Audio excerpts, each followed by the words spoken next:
سلام دوستان، خیلی خوش اومدین به این ویدیو. من محمد گست هستم و لطفاً این ویدیو رو لایک کنید، چنل منو سابسکرایب کنید و زنگوله کنارش هم بزنید تا از ویدیوهای جدید من با خبر بشید.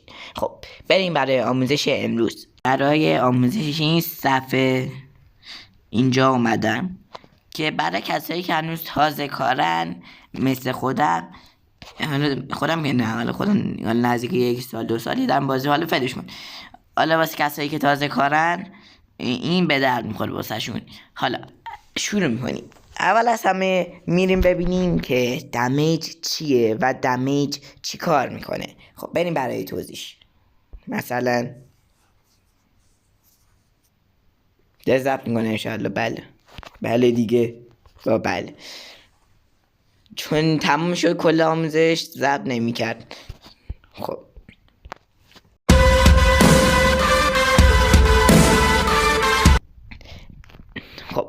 حالا ما اینجا یه بحثی داریم که آقا دمیج اصلا چیه.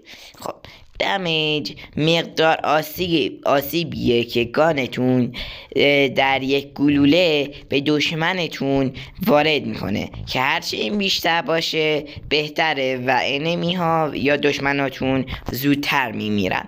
مثلا برای آموزش من امروز M4 رو برداشتم. M4 دمیج معمولیش 26 و هدشاتش 36. خب مثلا در مقابل یک گان دیگه مثلا چی بود؟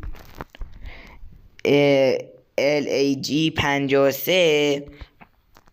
این دمیج معمولیش 55 و هدشاتش 69.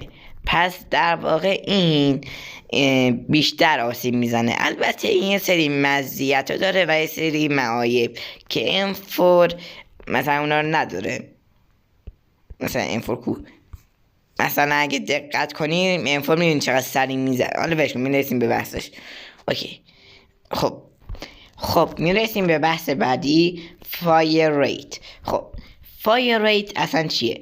فایر ریت به منظور در مدت زمانیه که یعنی شما در مدت زمان کوتاه‌تری گلوله های بیشتری بزنید که این با دمیج بالای چیز فوق العاده است.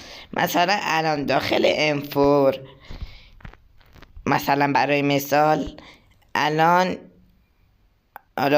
موقع ادیت می نویسم چقدر طول میکشه تا گلوله‌های M4 خالی شه، چون الان فایر ریتش همونطور که میبینید فایر ریتش 68، اما داخل یک گان دیگه مثل HVKC که مقدار بالاتره که فکر کنم 71، حالا گلولاش همین M4 20 بود دیگه. این چقدر طول میکشه؟ نه دیگه خدا قبول کنید دیگه. حالا نمیدونم هرچی گشتم نتونستم پیدا کنم این چیزی اندازه M4 باشه بالاتر باشه فایر ریتش هم، ولی مربوط به اینه دیگه. کلا سرعت یعنی مقدار تیری که در مدت زمانی میزنه، فایر ریت مربوط به اون میشه. خب میریم برای بحث بعدی. خب برای بحث بعدی اکراسی نگاه کنم درست بخونیم، مردم چیزی یاد میدیم.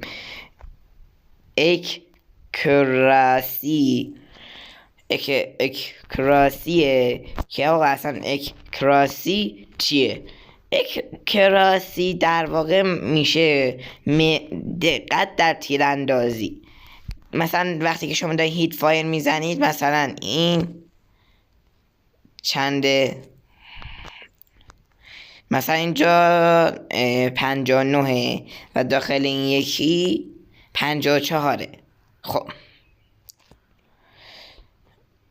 مثلا نگاه کنید این چقدر بی دقت داره میزنه.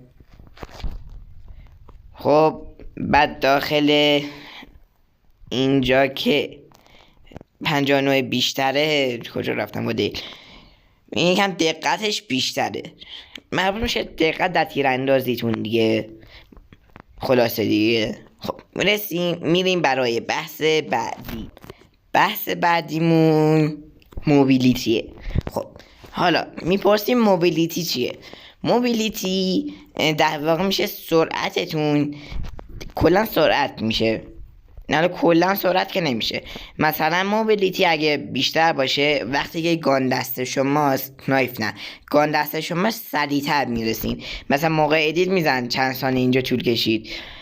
یا مثلا الان یه گان دیگه مثل این فور که موبیلیتیش از این گان M13 بالاتر مثل خود M4، الان از اینجا تا اینجا زمان کمتری و طول کشید تا برسن.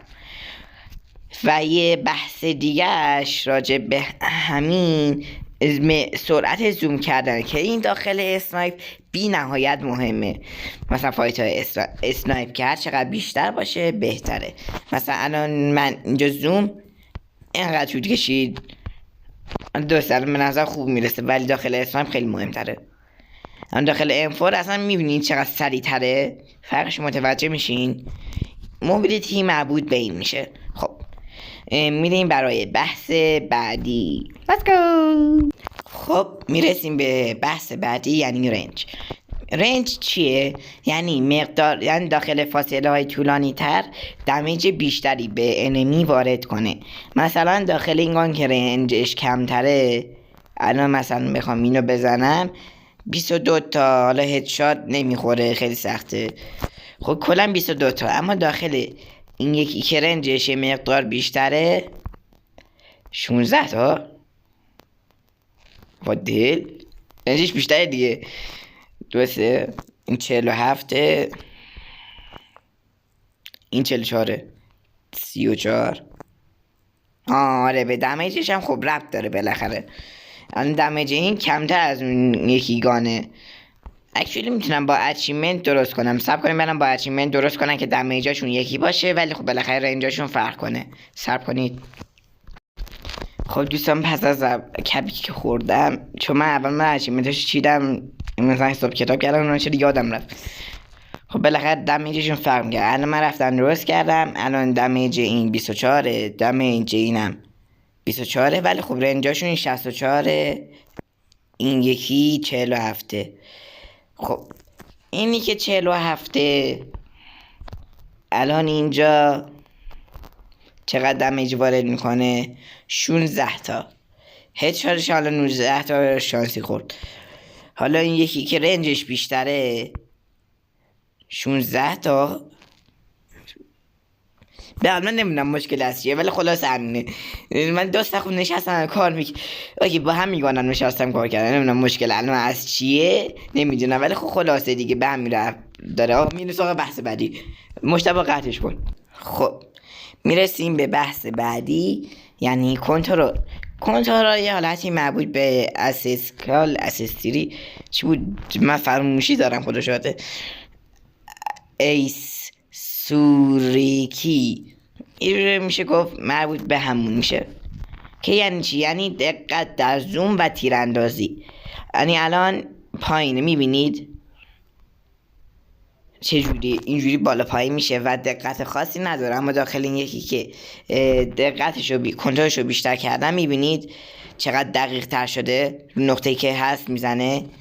این مربوط میشه به دقت در زوم که برای کسایی که SMG یا همین مدل گاهنا که من فراموشی دارم یادم میره دوستم من حفظ میکنم ایس سالت هستش کار میکنن، این معمولا چیز بهتریه که الان دقت بیشتری داره.